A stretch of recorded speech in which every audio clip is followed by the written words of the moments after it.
Welcome to the Striking Sparks podcast, an outreach of the Mid-South Annual Conference of the Global Methodist Church. Join us while we consider how to stir up one another in love and good works. We welcome you to heart-sharpening conversations of iron sharpening iron in Striking Sparks.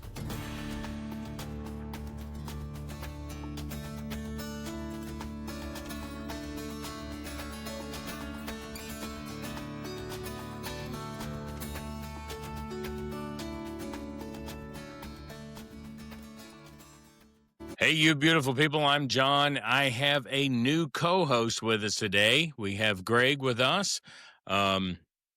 Greg is starting on the communications board. He's one of the new laity that have joined. He is going to be a rotational co-host here for the podcast whenever we can get him in country.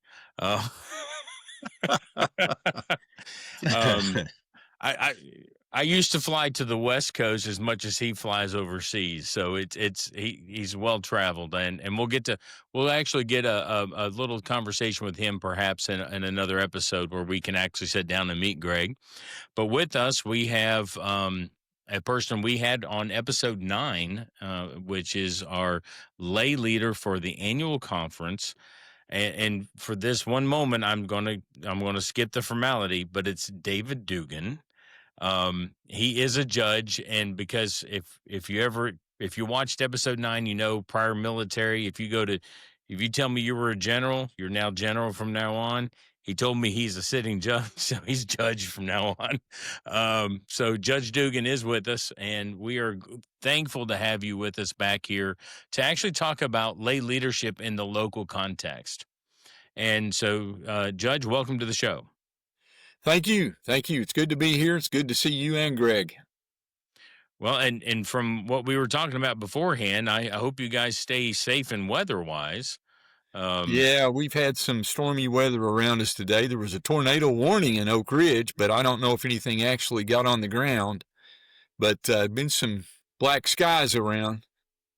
You know, John, I don't know what you're talking about. It's always sunny in deep East Tennessee, so, whatever. I have a friend of mine that says the same thing about South Fulton, Tennessee. Says It's sunny and 70 every day. I don't know what you're talking about. Every single day. Yep. Well, Judge, we want to bring you on, talk a little bit about lay leadership in the local context.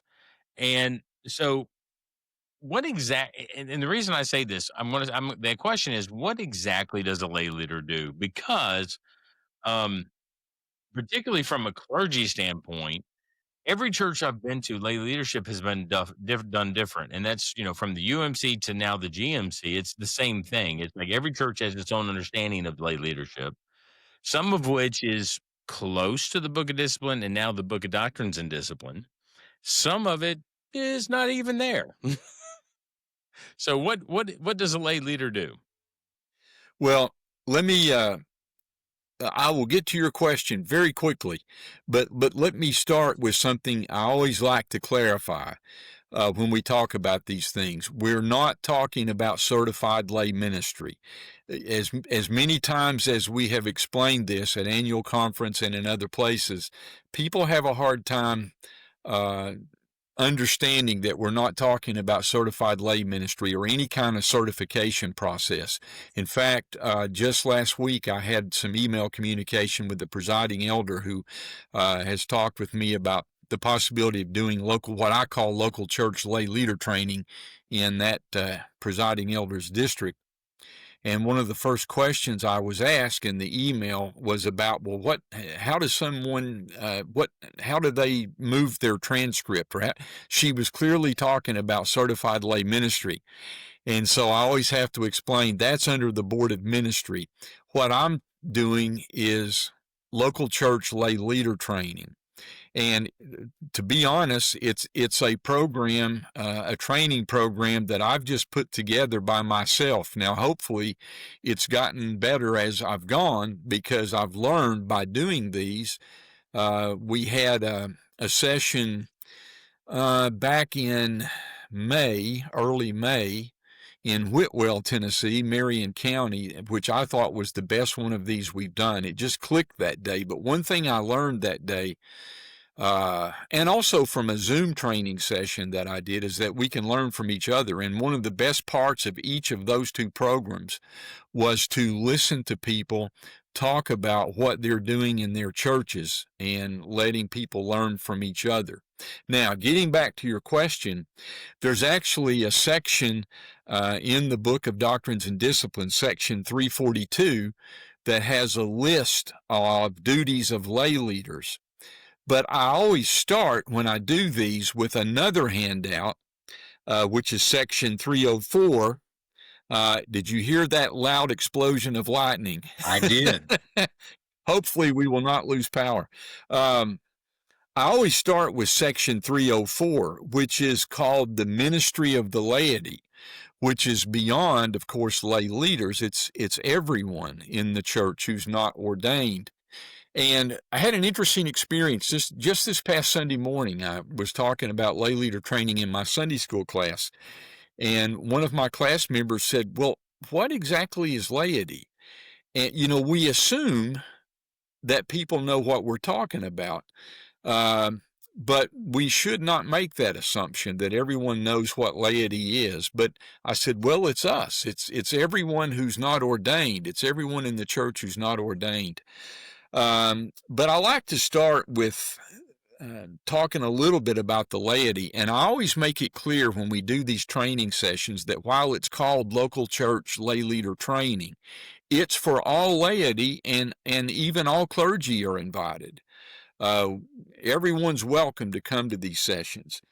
But getting back to section 342, the lay leader is supposed to function as the primary point of contact between the laity and the local pastor. But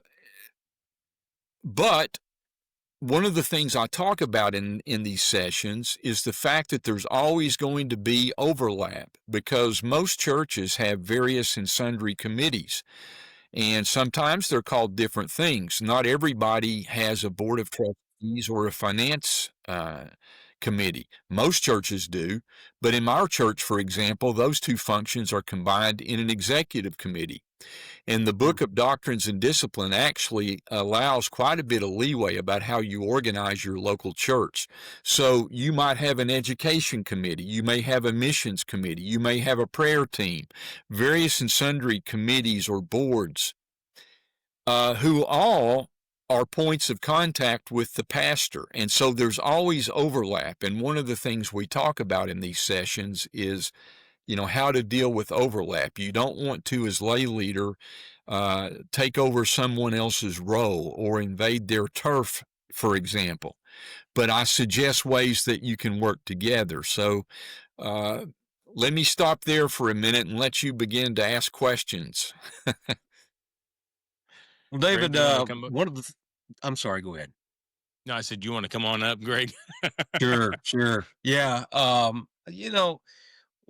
One of the things we do in our local church is obviously I am the lay leader of our local church. And one of the things I do is we have regularly monthly or at least every couple of months, we'll get in and have meetings with a pastor, just us three. And it's kind of one of those 30,000 foot general directional meetings, what's working, what's not. And I know one of the things that I, as a local lay leader in a local church, boy, it would be nice if there was kind of like a clearinghouse or a general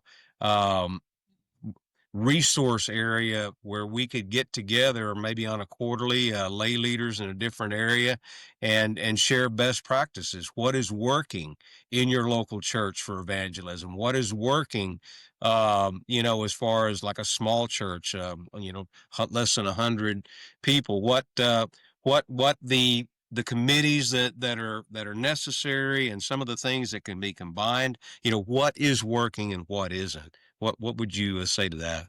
I think that's a great idea. And in addition to that, I think it would be wonderful for lay leaders to get together and talk about what's working in their churches and trade ideas. because again, we certainly can learn from each other, from what other churches, different churches are doing. But in addition, we need to get back to having laity meetings. Not just lay leader meetings, but laity meetings. In 2023, we had a laity meeting in Franklin. Rex Thigpen set it up, working with Stephen Lee, and we went to a Christian church in Franklin because the Asbury Church in Franklin does not have a building, or did not at the time. I don't know if they have one yet, but the Christian church invited us to come and opened their doors to us to have a laity meeting. And we had probably 50 or 60 people there. It was about a 3-hour session, and it combined worship and praise, along with a message that was brought by Ben Bowman, who ended up taking that same message into the Catalyst meetings in 2024. And we just had a good time together, worshiping and talking with each other. Well, it was a very good meeting, and our lay connectional team was talking about the fact that we would like to do a series of those laity meetings around the conference, in regional areas where people wouldn't have to drive so far to attend one. And it was about that time that Mike Powers called me and said, I've been wanting to do meetings kind of like what you did in Franklin with both laity and clergy and everyone involved. Could we work together? And I said, well, of course we can. And that's when we set up the 6 Catalyst meetings in 2024. And then this year we had a series of 6 missions training sessions called Engage. So we haven't actually gotten back yet to doing laity meetings that are worship and praise oriented with a message and some training incorporated.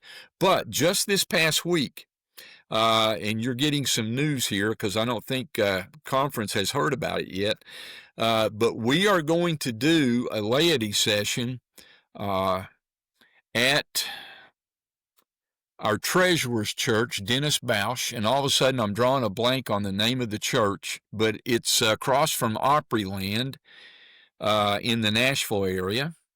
Maybe it will come to me in a moment, but we're going to do it on November 1, and it's going to be a day-long session. That's the plan right now, going from 9 to 4.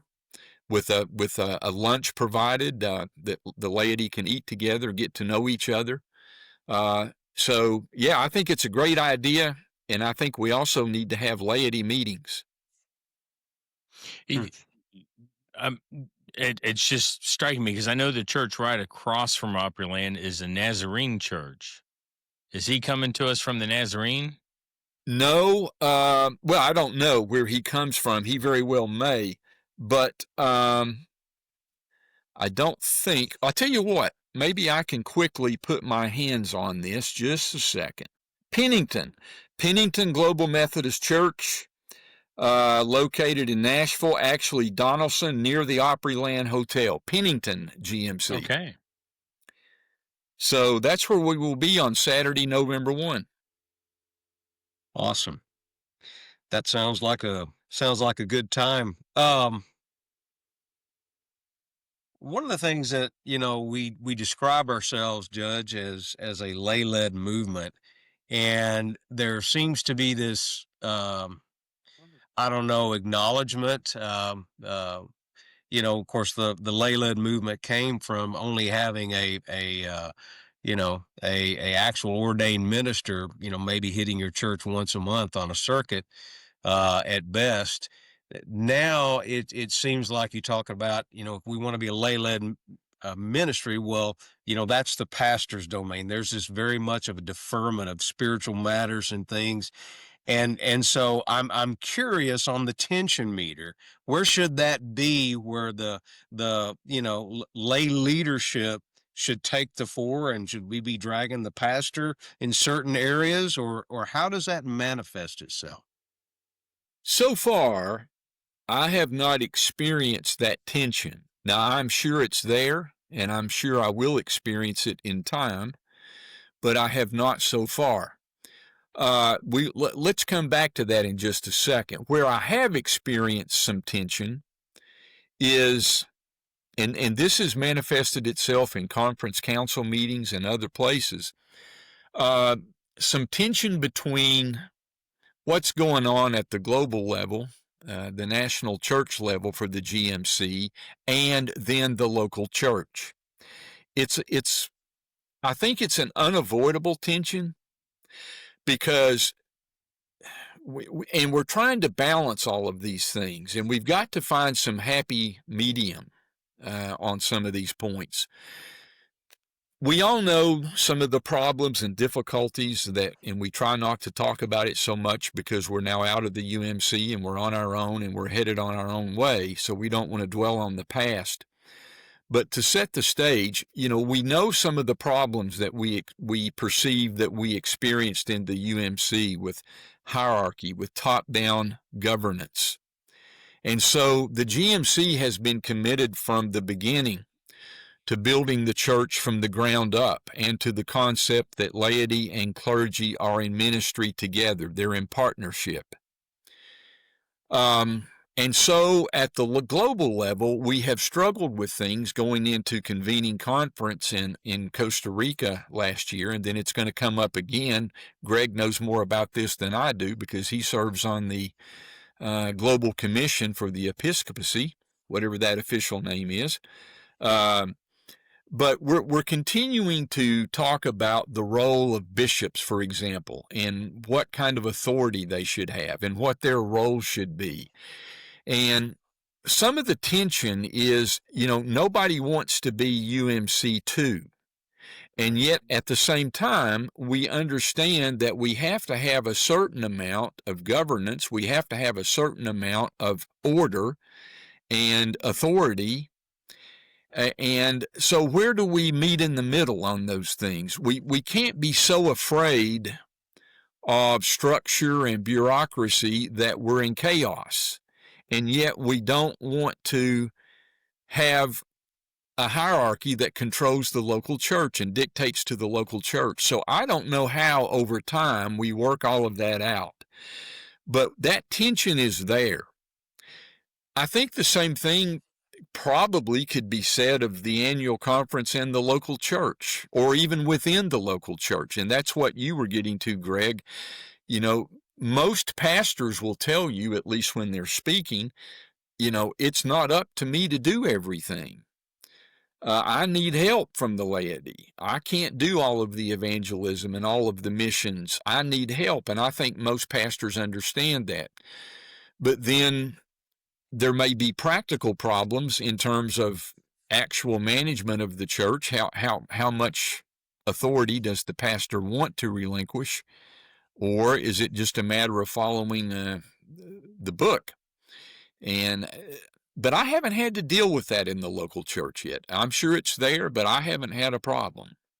I know, like, in the course of my 21 years of pastoring, every congregation I've walked into, there's been that.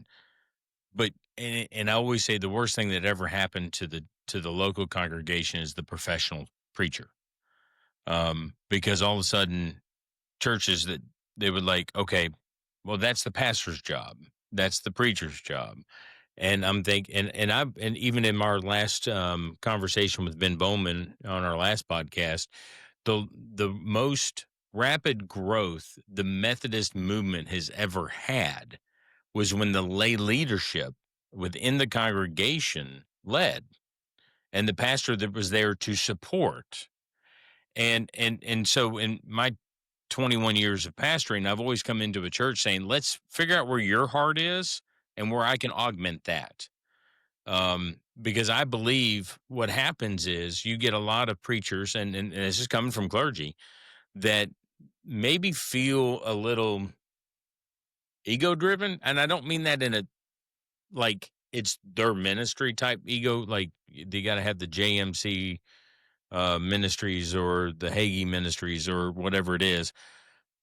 But you end up with a church that's a little schizophrenic when you rotate a new preacher every 3.5 years on average, and they bring in their system and their system and their system, and all of a sudden the church goes, but who are we? And that's where I've always come into a church saying, let's find out who you are. And And sometimes that's hard. it is, particularly when Because you've been in a system for so long. yeah, in fact, had a recent experience with that. Very recently, I did a lay leader training session for the Johnson City District at um, the Sulphur church Springs. in, pardon? Sulphur Sulphur Springs. Yeah, Springs. yeah, Sulphur Springs. I just drew a blank there for a moment. 2.3 miles from where I am right now. Yeah, yeah, and we had a great time there. I went up and for a Sunday service with Todd, and then attended 2 days of the camp meeting. We didn't get to stay for all 4 nights, but we stayed for 2. And then I went back up a couple of weeks later and did a lay leader training session. And we had people there from several churches, and there was one person toward the end who asked a question. And I don't remember now which church that person was in. I probably wouldn't say it if I could remember because of what he asked me. But their church it sounded like their church was a composition. They had people from, I think, maybe 3 different church bodies. Folks had left churches that had not disaffiliated. So all of a sudden, and maybe one of the churches had disaffiliated, but let's say you had 3 churches that had basically provided members for the new church. And so they were having a difficult time because they didn't know each other. They were having some special problems because they had come together from 3, maybe even more than 3 different churches. And Scott Brady, the presiding elder, was working the sound that day, and the question was directed to me, but I very quickly said, "Scott, what do you think?" And he said, "You know what we need to do? I need to come to your church as presiding elder, and we just need to air it out. We just need to talk and let everybody say what their concerns are, and let's just talk it through and talk it out." And so I think that's what Scott will end up doing. So the tension can come from different sources. But I think it's real important to do what your church is doing, Greg, and have maybe the chair of the church council or administrative board and the lay leader and whoever else needs to be involved meet from time to time and talk about what's working, what's not. Do we have problems we need to know about, and try to work through them. Yeah, that's like I said, that's typically worked for us. Um, we had a pastor for 13 years, and he was very good, but it was definitely um, more like spokes on a wheel. Every road led to the pastor's office, if you know what I mean. And so it went from that to another younger pastor who is very much, hey, if if I can touch it, it's probably not a pastor's responsibility to lord over this and decide of this. And I said, that's very wise, Pastor. I said, we'll take care of things. We just want spiritual leadership and support you in your decision. And we also have a dynamic of a lot of non-Methodist, cradle Methodist folks that are members of our local congregation. And so we had I would say we were to the right wing of the right wing of the right wing of the low church in every UMC. So we had we had very little liturgy. And now we're starting to bring some of that back, and praise the Lord for that. I love that. That's the worship of the people. I'm not an Anglican, but I definitely want a little bit more structure in there. And he is wise enough, and he, as we're instituting this, we're explaining things. And so, I think that works really good, especially when you have a people that really, we're finding out what it really means to be an authentic Wesleyan Methodist, because we haven't been for a long time, and a lot of the people were not raised in that tradition. So it really, and here's another thing: they are used to getting very much a top-down informational pull from the denomination. This is what you do here, this is what you do here, and now information is a very much, here it is. if you want to know it, you need to make the effort to go and see that. It's not going to be pushed down to you on a level. So it's a lot of change in that in the last 12 months for us. Yeah, and one of the things you have to do is encourage laity to get involved, because some people are very comfortable with the pastor doing everything. It's not a matter of what they, I want authority and the pastor's not giving it to me. They're very content to come in on Sunday, sit down. They don't even go to Sunday school. They come in, they hear the sermon, they leave, and they're very content to do that until the next Sunday. And they want the pastor to lead. And, what's the old saying about, is it 10% of the people who would do 90% of the work, or 20% do 80%, something along those lines? And every now and then, hopefully this doesn't happen very often in many places, but every now and then you have a lay leader who the nominations committee or leadership and development, whatever it's called in a given church, will go to someone and say, hey, would you serve as our lay leader? And that person says yes. And yeah, sure, I'll do it. And then they don't, they really don't do much. They're content to it. They may attend the council meetings and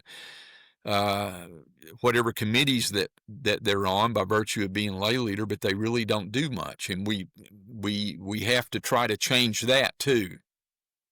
I had a church I served where the lay leader was actually a retired preacher, because he always wanted to be a lay leader. Because all he would do is attend the council meeting, go, yeah, we're doing some good stuff in the church. That was it. Yeah. And well, one of the things that I talk about in these sessions is the fact that we need each other as laity, and not that we need the clergy too. But what I mean by that is we live, from my perspective and from the perspective of a lot of GMC folks, we live in a fairly dark time, where sometimes we perceive that our institutions and our values are crumbling around us, and that they're under assault. And so it helps just to be in each other's presence. That's something we can do for each other. Just by being together, we can affirm each other.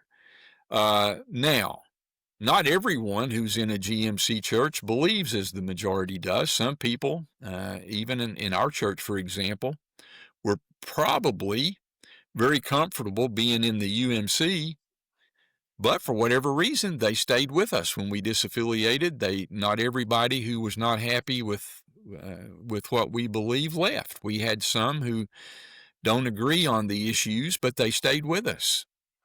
And so not everybody agrees on everything, but there's still an affirmation in just being in each other's presence and being together. And so one of the things I've told lay leaders in these sessions is you need to get to know your laity. And I've suggested that they have maybe a Sunday afternoon or a Wednesday evening if the church doesn't have a Wednesday service, or maybe the church has a Wednesday meal, and you could join this with a Wednesday evening service, or do it on another night, or a Saturday afternoon, or a Saturday morning. But just get the laity together and talk with them about what they want to see their church do. What would you like to see the church do? What do you perceive are the needs in our community, and how can we address those needs?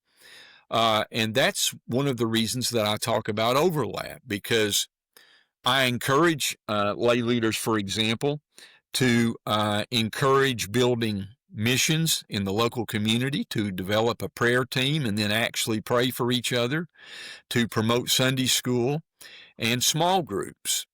But you may have an education committee doing that, or you may have a missions team doing that. So how does the lay leader do it? Well, one of the ways you could do it is have this get to know your laity meeting whenever you do it, but maybe have a panel discussion, and maybe the lay leader can moderate the panel, but you invite to serve on the panel the chair of the missions team, the education team, the prayer team, whatever you have, so that they're all participating, and you let them know look, I'm not trying to take over your work area. I just want to know what I can do to help you build it, to foster growth and development, and then maybe have this get to know your laity session uh, as a as a team, and let people talk to each other and share ideas.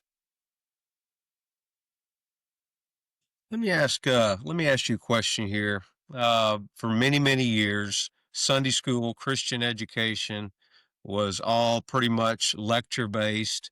You go in, you sit to a topical Sunday school class or study the Bible.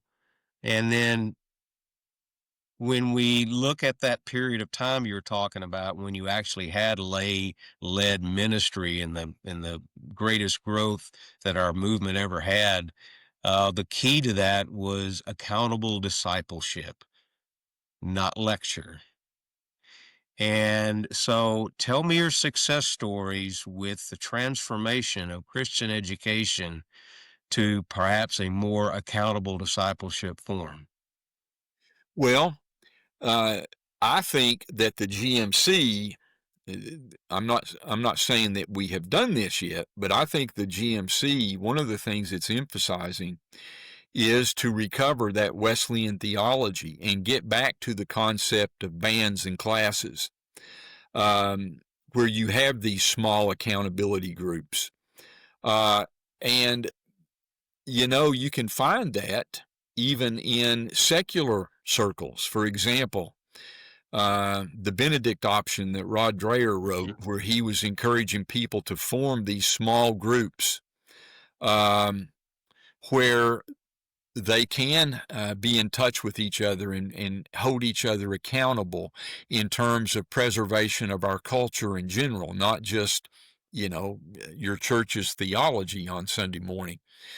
Um, I, for example, would love to have a group where and I think they need to be small for accountability purposes, maybe 5 to 10 people, somewhere in that range, but where you get together periodically. I mean, I love Sunday school, and our Sunday school class has a very tight bond, and it's something that we talk about from time to time. But it's important.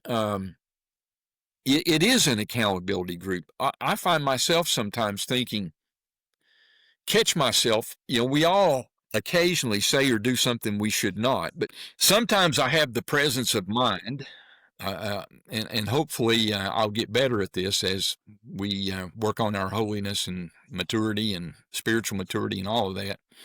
But sometimes I have the presence of mind to catch myself before I say or do something that I shouldn't, and think to myself, would I say or do this if my Sunday school class were here watching me? Or would I want them to know that I say or do this thing? So there is a certain accountability in Sunday school. But the reality is, I don't know about your churches, and I'm sure some churches are more successful than others, but our Sunday school program at our church is not thriving like I would like to see it. I would guess, I don't really know this because we don't count Sunday school anymore, but my guess Really? is probably only about half the people who come to the worship service attend a Sunday school class. And so Sunday school class may not be the way to do it because people simply don't come. Now, maybe there are things we could do to get people to come. That maybe we need to work harder on that. But I think we need to promote groups outside the church, the formal church setting, where you can come together. Maybe you could share a meal even, or at least have some snacks, but you can have devotion. You can have prayer time. You can talk to each other to the extent you're willing to share, even confess a little. How has your week been? Have you, how's it gone? Where have you failed? Where have you succeeded this week? Have you shared the gospel this week? And do that with each other. We definitely need to promote it. As far as success stories, uh, it's not a success story in terms of small groups or bands or classes, But I know from talking with folks that Shady Grove in Dandridge, Tennessee, has just exploded in terms Hmm. of, I can remember when Todd and I went up there when we were both still at Alcoa and we were in the disaffiliation process. They wanted to know about disaffiliation, and we went up there and met with them one evening and talked with them. And there were people there from 8 different churches, if I remember right, that night. Pretty good crowd. Well, of course, they disaffiliated, and that church, since disaffiliation, has simply exploded. I've heard, I think that they're having like 300 or 400 on a Sunday morning.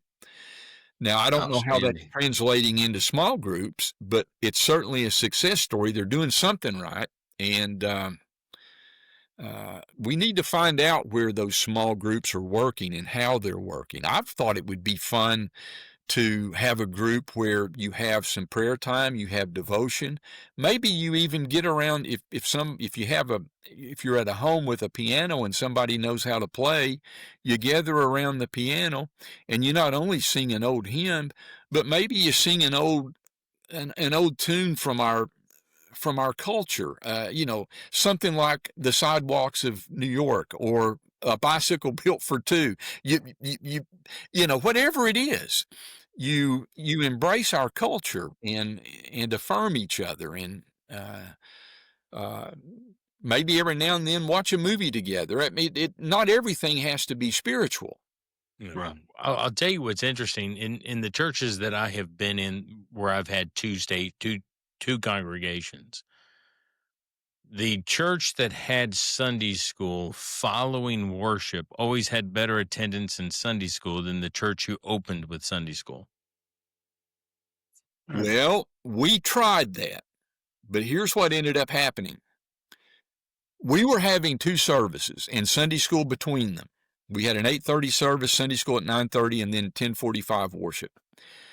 And we decided we wanted to get to know each other. We really didn't. The people in 8:30 and the people at 10:45 really didn't know each other. And most all of the kids were going to the 10:45 service. Well, I was in the 8:30 service, so I didn't know our children. You know, And so we decided to go to one service, and we decided to do that at 8:30, followed by Sunday school at 9:30, or maybe it was 9:30 and 10:30. I don't remember. But then what started happening was we started interfering with Sunday school because every time we wanted to have some kind of meal or program on Sunday, or maybe a missionary was in town, and we would want to immediately do it after the worship service. And so, well, we're not going to have Sunday school this week. We're not going to have Sunday school this week. Yeah. And we started losing Sunday school quite a bit. So it didn't work for us. So we went back to 9:30 and 10:45. Well, I know, like for example, in particular, the one setting I'm thinking of, which was in one of the churches I served in Tennessee. So they were the first church of worship. They would have 10 minutes of fellowship and then start Sunday school. And if they had a lunch or they had a presenter, it was always after. And the reason they did it after was because I was going to a second church, and that was the only time I could come back. Yeah. And it worked out really well that way because you never interrupted Sunday school. And I get the logistical difference when you're sitting in one building. It's a little more difficult or a little easier to say, well, let's skip this today and see this or hear that or have this meal. But yeah, you're right. It's the intentionality behind it.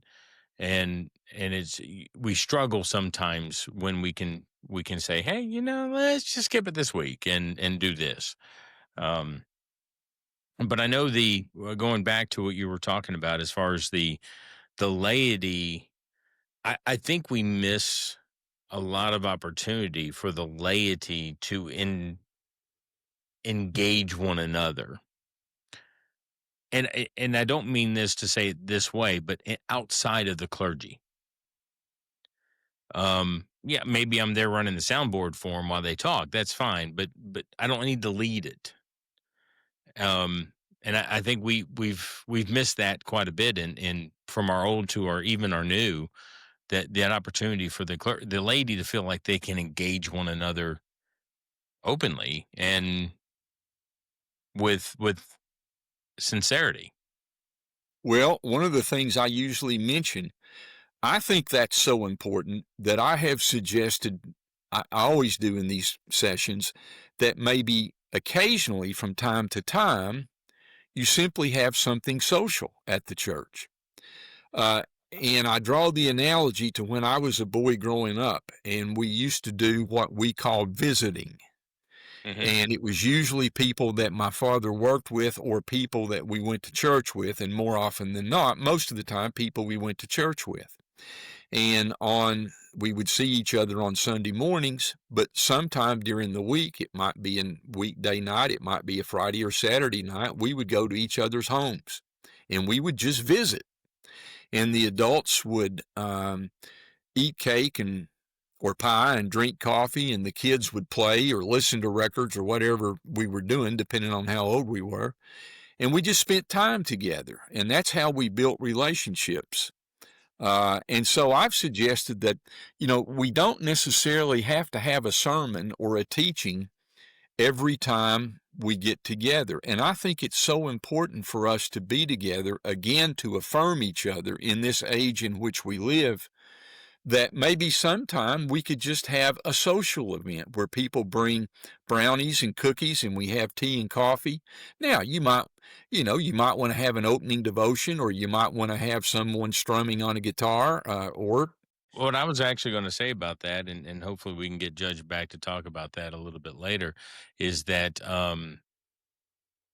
isn't that really how we build community? Well, sure it is.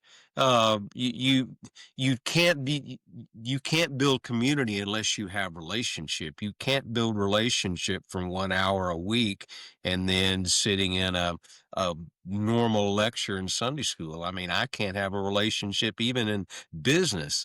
Um, for 2 hours a week. It's impossible. And that's why any organization, especially if it's going to be involved in, I'm not say stressful, operations, but operations where time is of essence and you have to provide critical services. The more time you spend together and know each other, the better you will work together, and the less amount of friction. And, well, I don't know what he or she would have done, because you generally know the tendencies of that person because you've spent time with them. And you're exactly right. I think that's what I'm finding that's an interesting, particularly at my current context. Like, for example, most people in the church have known me for 30 years. I have taken over my where my wife and I got married. Um, my in-laws are there. I used to be, and what's funny is I have a couple people in the church that are still struggling to transition from the 30-year ago politician John to the now Pastor John. and so these people like know each other inside and out, but trying to actually develop an intentional community with them is something I have been struggling with how to do. And we do that. He made a great point um when he says not everything you have to do has to be a study. um Sure. I I look at the events that are on the calendar at a church and say, look, we have to dedicate so much of this a year to just the building of the relationships. Just hey, this is for us. This isn't for me. If we bring new people in, that's fine. Um, if we do a bunch of other things, that's fine. But we have jumped on your conversation about doing intentional community, and this idea that you were talking about, just gathering together, um where it doesn't necessarily have to be a Bible study, it doesn't have to be for this, that, or the other, but just literally um trying to build that relationship with one another. yeah. And when you have such a social meeting, it would be a good time for the lay leader to maybe have this panel discussion and find out, what do you want to do? What do you perceive our needs are in this community, and how do we address those? Uh, I'm back with you. I got what cut out for just a moment. I'm assuming you're aware of that. Yes, sir. Yeah, Yes. we just kind of took your conversation where you froze, um, and and just kind of talked about it for a second, and really we just basically caught you up on the idea that sometimes gathering together, um, is like I was telling Greg that I'll take the calendar of the church and say, now some of this is just for us. I mean, and I don't mean that in a way that you can't invite new people, but it's for building the relationships with one another, not necessarily for Bible study, not necessarily for a book study. It's just let us build our community with one another. Yeah, and then figure out how to take that into your community. And one of the things we need to remember is that the GMC also wants each local church to identify its missions. What are its missions going to be? And one of the good things about Engage, we just finished that series, but then we're still having some of those sessions going on. I led one in our district a couple of weeks ago, and I'm doing another one in Morristown October 4. And so there's still some of those sessions going on. But one of the things that's available in that Engage packet, one of the things that's available in the packet, we don't talk about it a lot in the session, but it's available as part of the resources, is an assessment tool that you can work on in your church to identify what your community's needs are and what effective missions might be. I hope we will do that in our church and actually work through it. It's a document that you work through. So we need to identify what our missions are going to be. All of these things overlap and interrelate, but the laity has to be part of it. You can't rely on the pastor to do it.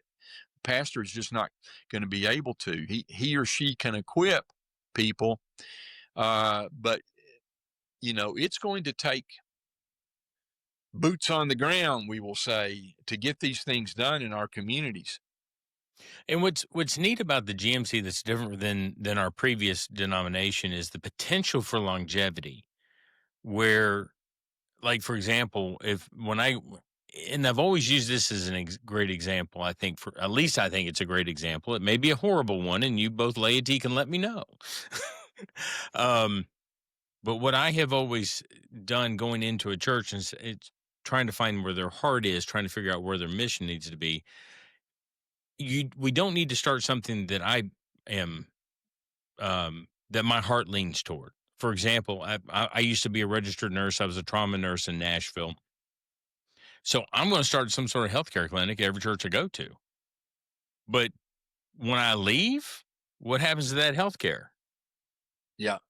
I mean, and so you now that congregation, because they don't have the healthcare people in the background necessary to keep it running, they're going to feel like they're failed. And I'm like, so that does the body of Christ no good. So with having some longevity, perhaps the clergy can actually help the laity identify some places that they're not aware of. But again, I think what you're going back to what you both have been saying, I think it's important for the laity to be able to identify that. And I think with the longevity the GMC is going to provide, we can maybe start to do a little bit more than that. More in that arena of helping that local congregation figure out what's the need. Well, I was just going to say one idea that I've usually mentioned sessions, because it's something I've seen a local church do very effectively, and our church did it pretty effectively back during COVID, but we've gotten away from it. There is a Baptist church in town that once a month, I think it's once a month, they set up a prayer tent in their parking lot, and their church is situated such that they have a road that goes by them that's very well traveled. It's not so heavily traveled. They're not on a highway. It's not dangerous, but there's a lot of traffic. And over time, people come to know that the tent's going to be there.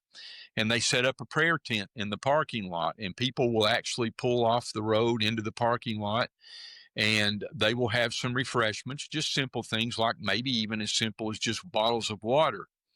But one of the things they do, and we did this during COVID when kids were not in school, and there was once in the afternoon, once every 2 weeks, people found out that they could bring their kids by, pull up to the curb in a car, and without getting out, they could get popcorn and soft drinks or water. But we also had a prayer tent, and it's amazing the number of people who may not attend church and may not even be sure whether or not they believe anything, but they will pull into a prayer tent, and if someone's available there to talk with them, and you say, "Do you have any prayer concerns?" how often they will say something like, "Well, my son is addicted to drugs," or "My daughter is pregnant and she's 16 and not married," um, or "So and so is sick," or "My husband has cancer." It's amazing how often people will share their prayer needs with you, and that's something that's very simple that can be done. Well, we started a food bank recently, and I shouldn't say we started. We are a redistribution center for the main one in the county because we're actually in the center of the county, so we've pulled a big swath from the middle. And when we were first told, "Don't do anything religious with them," I'm like, "You're at a church," and so I would simply come out and say, "Hey, anything y'all need prayer over." And some people will receive it, and some people say, "No, I'm good, thanks," and that, so there's never a push for it, but there's just an opportunity to open that door with somebody.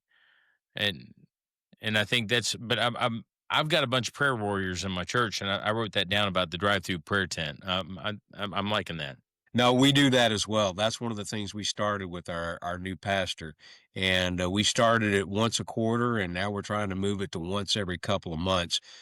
We live off of Highway 11 in King, or our church is off Highway 11 in Kingsport, and it gets a tremendous amount of traffic, and you would not. Well, you would know. I mean, it's just like you said. People will tell you very in-depth things, very heartfelt things, and I mean it's tears and it's very real. And I think that is an excellent way that any church could minister. It's low expense, low setup, high return, high engagement with the community, and it's just a beautiful thing. Yeah, sure. And here's yet another thing that our lay connectional team has been talking about. We've been talking for the past 2 years now, and we've made a little progress. We've gotten a list put together, but we've been wanting to do something to try to help the small GMC churches. Well, what's a small church? Well, we have arbitrarily decided to define it as churches that have an average attendance of 20 or less. And we have some churches in the Mid-South that have an average attendance of 10 or 15 or 20. And try to do something to encourage those churches. Well, what's something that maybe we could do? Well, one of the ideas that a couple of people had, and we're exploring this right now, we haven't actually done it yet, but we're talking about a pilot program, maybe even this fall. I know Bible school is normally done during the summer months, but what if one GMC church or two or three churches or the lay connectional team or some of us working together who maybe is a little larger or has some resources went to one of these small churches and did a one-day Bible school on a Saturday? And all we ask the local church to do is to try to do something to get the word out in their community before the Saturday rolls around, and maybe provide some refreshments. But if they're really small, we could even maybe bring in some refreshments. But we bring in a little team, and we have somebody in our church who has written a curriculum and is willing to share it for a one-day Bible school. She is involved in our efforts. She lives in Lexington, but put on a one-day Bible school and have a little performance and a little commencement on Sunday morning. and do something to try to light a fire in that small congregation. Or go to their service on a Sunday morning and just bring a laity greeting, a short 2 or 3 minute greeting, uh, and leave them some questions to think about, mostly oriented toward how can the Mid-South help you. So most of the time we think about coming up with ministries and doing missions in our community. But I'm also wanting to see our lay connectional team think about what can we do to help our fellow GMC churches that are maybe small, that need an impetus. They need that catalyst, as we called our meetings last year. So that's something else to think about. How can you help another GMC church that maybe needs some growth and some excitement? There's a little tradition that we've kind of have about signing off on our podcast, and it's called rapid fire questions. And so I'm going to ask you some questions, and you're now in the hot seat. All right. So the first question is, what is your favorite car and why? Well, now that's not a good one for me because, unlike most men, I've never been too excited about cars, as long as it gets me from A to B. But I will, a 1965 Corvette. Why? I just think I don't own exotic cars, but it was just my favorite. I always liked the looks of the 1965 Corvette. Yeah, there you go. What is a comfort food for you? What I grew up on: pinto beans and cornbread. Okay. Is there any moment in a movie or a type of movie that just pulls your heartstrings every time you see it? And you can see it 20 times and it still does. Oh my goodness. Oh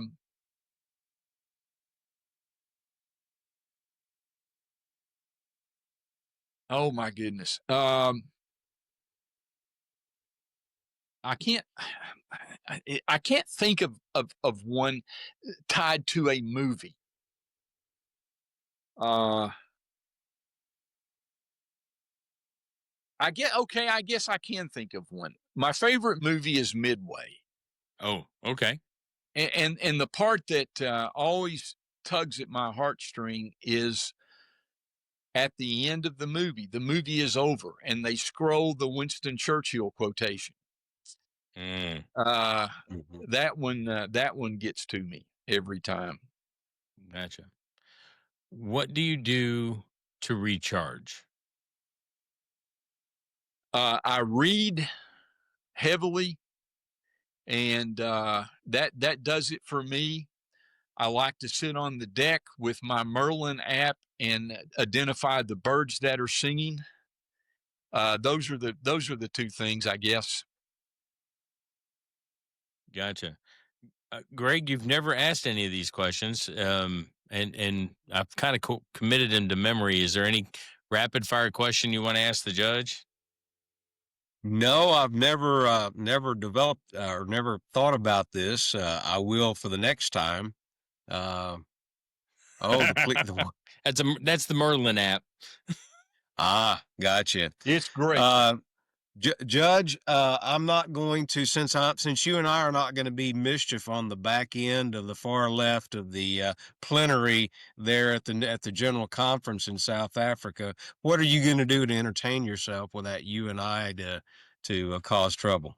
Well, I'm just sick not going. But I'll tell you, this may not sound right, but when the day I had every intention, as you know, I qualified to be a candidate and I planned, elected to be there, and was very much looking forward to it. But when the date was released, it was the date when it would have interfered with, there is 1 week every year that we let nothing interfere with. And it tied to when my grandchildren are out of school. They attend a classical Christian school in Knoxville. And we're leaving Saturday for a week, coming back the following Saturday. That's the week that we take the entire family, everybody who can go, to the coast. and it was going to interfere with that, and so I withdrew. Carrie and I committed to each other we would never interfere with that week. Interfere may not be a good word, but well, no, and I get that. I have a friend of mine in ministry who his Fridays are his Sabbath, and he vigorously fights to keep those days. That happens to be my same Sabbath day, but I'm not as successful as he is. But anyway, Judge, it was not about all of you, Greg. I'll be thinking about you for sure. And I encourage some of you to talk and get with each other and go a few days early or stay a few days late and do something while you're there. We plan on my wife is going to come with me, and that seems to be the intention for our delegation. We're going to try to stay in the same hotel together and really bond and be of like mind. So I'm really looking forward to that. And you will be missed. Well, thank you. Go stick your foot in the Indian Ocean. How soon are you going to get that chance again? Not soon. I see it from 30 and 40,000 feet, but I rarely get to stick my feet in it. So, well, yeah. We're partnered with Tanzania, so very true. Yeah. Well, I'll tell you, Judge, it was an honor to have you with us for another episode, and this one directed more towards the local laity. And we thank you for fighting to get back on with us. I know the weather out there has caused you some havoc, so we appreciate you sparking that conversation about the laity in our podcast today. Thank you. It's good to be with you. Good to talk to you. Good to see you both. Thank you for tuning in to the Striking Sparks podcast, an outreach of the Mid-South Annual Conference of the Global Methodist Church. We pray you found some enriching and engaging conversation to take with you today. If you're watching us, please like and subscribe on YouTube. On Apple and Spotify, we ask that you follow and leave us a 5-star review. If you have any questions or suggestions for topics in the future, please email us at strikingsparks@midsouthgmc.org.